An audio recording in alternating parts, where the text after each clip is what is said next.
વહાલા ભક્તજનો, સર્વેને ભાવપૂર્વક જય સ્વામિનારાયણ. ગુણાતીતાનંદ સ્વામીનો જોગ સમાગમ કરી રહ્યા છીએ. ગુણાતીતાનંદ સ્વામીએ વાત કરી, જેમ જેમ જ્ઞાન થતું જાય તેમ તેમ ભગવાનનો મહિમા જણાતો જાય. બોલો, જેમ જેમ જ્ઞાન થતું જાય તેમ તેમ ભગવાનનો મહિમા જણાતો જાય. સમજો,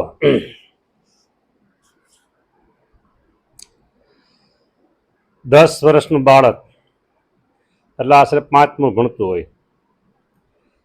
એ બાળક 10મા ધોરણમાં આવે એટલે 15 વર્ષનું થાય. એ બાળક હવે થોડીક ગતિ વેગવંતી બનશે. એ બાળક 11-12 પાસ કરે એટલે 17 વર્ષનું થાય.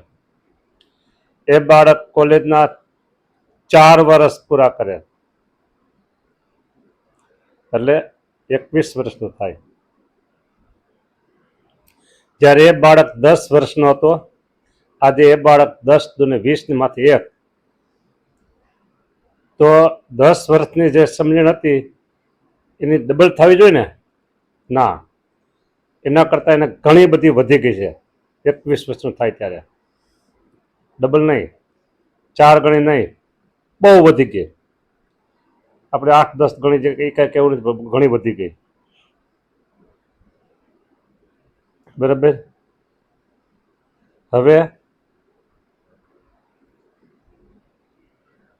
આ ભૌતિક માર્ગની વાત થઈ. આમાં વાત શું કીધી? જેમ જેમ જ્ઞાન થતું જાય, અભ્યાસ કરે છે એટલે જ્ઞાન થાય છે. જગત ભૌતિક દુનિયાનું જ્ઞાન થાય છે. પછી જે તે વિષયમાં એને વધારે વધારે મહિમા સમજાય છે. આટલું બધું લાંબુ કરવાનું કાંઈ જરૂર નથી. હવે આપણે ટૂંકમાં કહી દઈએ કે જેમ જેમ તમે સંત સમાગમ કરશો તેમ તેમ તમને જ્ઞાન વધુ થતું જશે, ને જ્ઞાન વધુ થતું જશે એમ ભગવાનનો મહિમા સમજાશે. આજે બાળકોને કહીએ તમે આમ કરો આમ કરો આમ કરો, નથી મનાતું, કારણ કે હજી પૂરેપૂરો મહિમા નથી. હા, અને જ્યારે સંત સમાગમ કરતા હશે, ભગવાનનો એ આજ્ઞા ઉપાસના મહિમા બધું સમજાશે, નિષ્ઠા સમજાશે, ત્યારે એને કહેશું તો ભાઈ થોડોક ભગવાનનું ધ્યાન ઓછું રાખ, ના હોય એ પહેલાં. પછી એમ કહે ના હોય એ પહેલાં.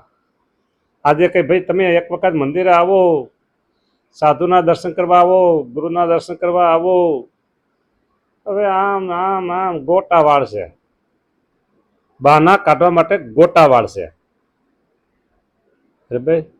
અને જ્યારે એનો એ મહિમા એને સમજાશે ત્યારે ભગવાનના દર્શન કર્યા વિના રહેશે નહીં. સાધુ ગમે એટલે દૂર રહેશે તો ગોતી ત્યાં સમાગમ કરી આવશે, દર્શન કરી આવશે. ગુરુ ગમે એટલા દૂર હોય તો ત્યાં સમય કાઢી અને દર્શન કરવા જશે, સમાગમ કરવા જશે. કેમ કે મહિમા સમજાણો.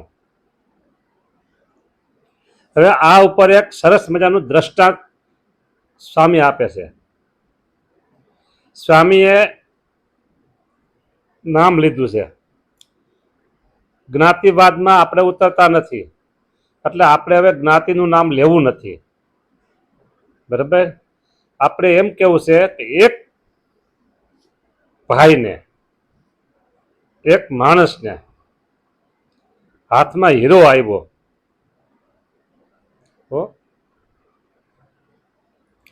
એ લઈ અને પોતાની વાલી ભેંસ હતી ને એને ગળે બાંધ્યો હીરો. બરાબર. આપણે એમ જ કહી ને, આપણે કઈ જ્ઞાતિવાદમાં ઉતરવું નથી.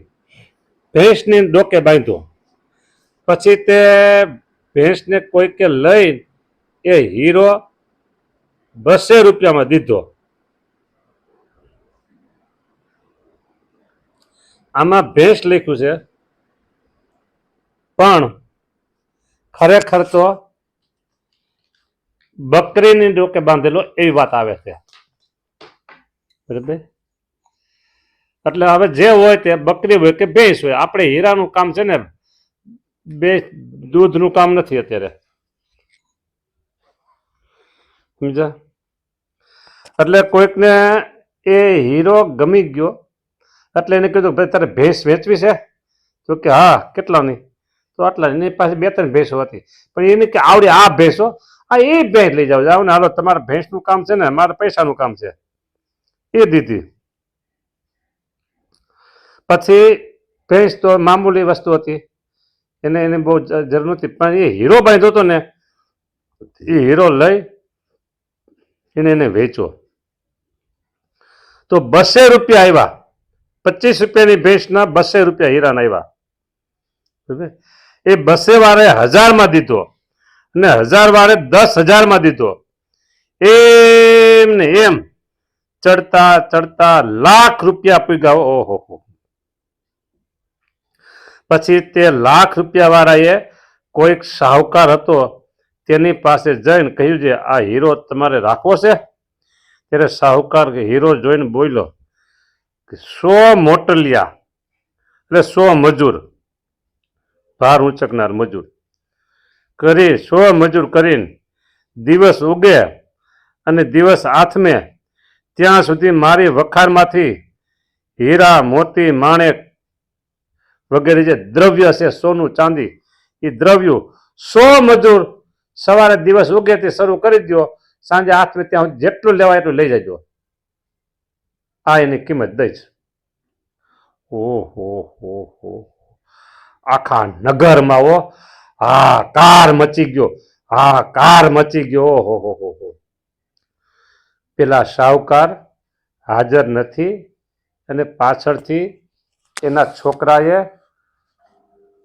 ધનના ખજાના વખાર લૂંટાવી દીધી. એનો બાપો આવશે ત્યારે માથું પકડીને રોશે, માથું કૂટીને રોશે કે આ વાહે છોકરે શું કર્યું. આમ હાહાકાર થઈ ગયો આખા ગામમાં કે સાહુકારે ખજાનો લૂંટાવી દીધો, સાહુકારે ખજાનો લૂંટાવી દીધો.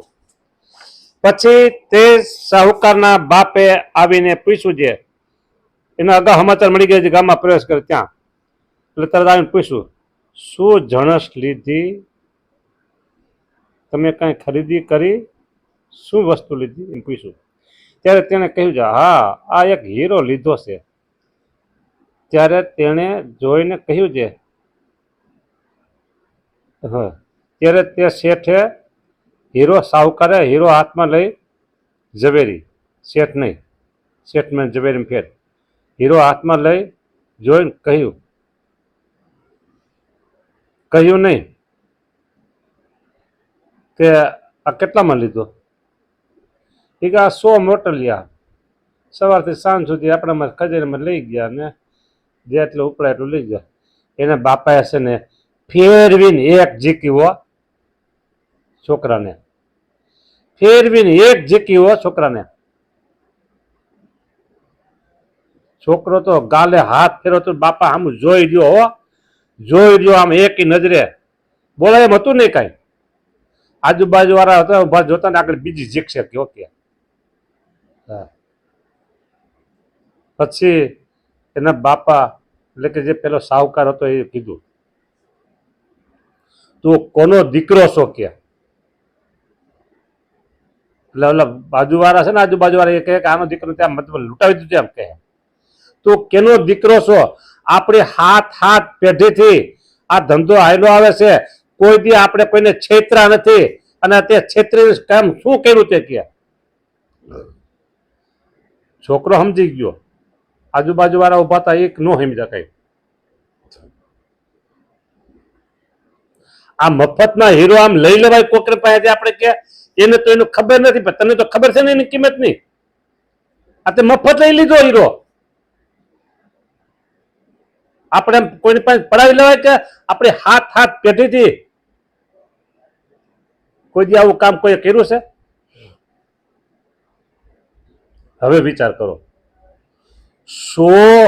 એક વખત ભેંસને ડોકે બાંધ્યો તો હો, અને ભેંસને હીરો બધો છે 50 રૂપિયા 25 રૂપિયા 25 રૂપિયા આવ્યું હતું. આજે 100 મજૂર 12 કલાક સુધી માલ હાયરો 100 મજૂરોએ, તોય હીરો એમ કીધું કે મફતમાં પડાવી લીધો. મફતમાં પડાવી લીધો તો એની કિંમત કેટલી ના બાપાએ સમજાય છે. બરાબર. હા, ત્યારે તેને જોઈને કહ્યું તે તો મફત પડાવી લીધો, એક દિવસની કમાણી પણ તે દીધી નહીં. ત્યારે તો તે સર્વે કરતા તે સાહુકારને એ હીરાનું જ્ઞાન બહુ કહેવાય. આ 10 જો આમાં ઉતરતા ને જે હોય તે ભેંસ હોય કે પાડી હોય કે બકરી હોય, જે હોય તે. હા, અને જ્ઞાતિ ગમે તે હોય તે, પટેલ હોય કે દરબાર હોય કે કોઈ પણ ભેંસ બધા રાખતા હોય, કોઈ ગમે એને ખરીદો હોય, જેને ખરીદ્યો હોય ને કાંઈ વાંધો નહીં. હા, ભેંસ તો બધા રાખે દૂધ માટે, એટલે કોઈ જ્ઞાતિમાં આપણે ક્યાંય ઉતરવું નથી કે.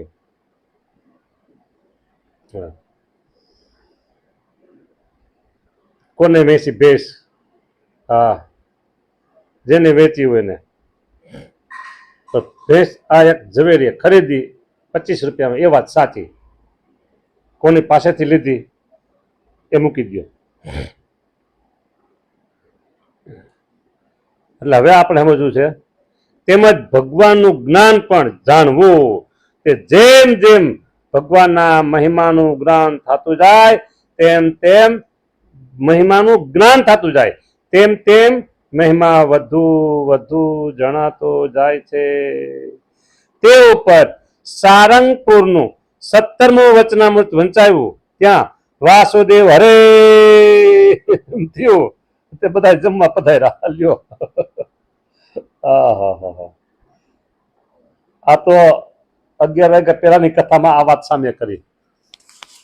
બરાબર.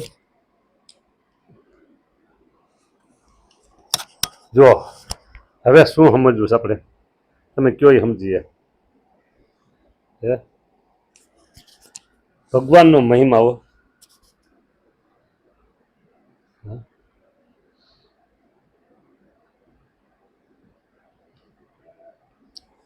આજે આગળ વાત કીધી એમ, નાના બાળક કોઈક નવા હરિભગત હોય, એને જે મહિમા સમજાતો હોય અને એ દરરોજ સંત સમાગમમાં પડ્યો હોય, સાચા સાધુના જોગમાં હોય. હવે આપણે ગમે ત્યાં બોલશો ને સાધુ, ત્યારે સમજી લેવાનું, આગળ સાચા સાધુ સમજી જ લેવાનું. તમારે સાચા સાધુ સમજી જ લેવાનું. હા, બહુ વાતાવરણ અત્યારે ગરમ થઈ ગયેલું છે. સમય બરાબર કળિયુગના આમ પંજામાં આવતો હોય ને એમ દેખાય છે. એટલે આપણે હવે સાચા આ શબ્દ તો મૂકવો જ પડશે, કારણ કે નિષ્કુળાન સમયાથી 2 વર્ષ પહેલા લખી નાખ્યું છે કે સાચા સાધુ જગતમાં હોય થોડા જી, બીજે બહુ છે ઘર ઘર માથા ફોડાજી, તેને જોઈ નથી લાજતા પ્રજાપતિના ઘોડાજી. પ્રજાપતિના ઘોડા ઓહો હોશી હોશી હોશી કરતા જતા હોય, એકદમ સફેદ બાસતા જવા. હા, પ્રજાપતિના ઘોડા. એટલે સાચા સાધુ જગતમાં થોડા, બીજા બધા ઘર ઘર છે માથા ફોડા. એટલે હવે સાધુ ગમે ત્યારે કહું, સાધુ કે સંત કહું, ત્યારે હું બોલું કે ન બોલું તમારે સમજી લેવાનું, સાચા સાધુની વાત ચાલે છે. બસ આ ટૂંકમાં તમને કીધું છે, પૂરેપૂરી વાત મારે તમને ક્યાં કરવી. આવી વાત છે. બરાબર કીધું ને. હવે આગળ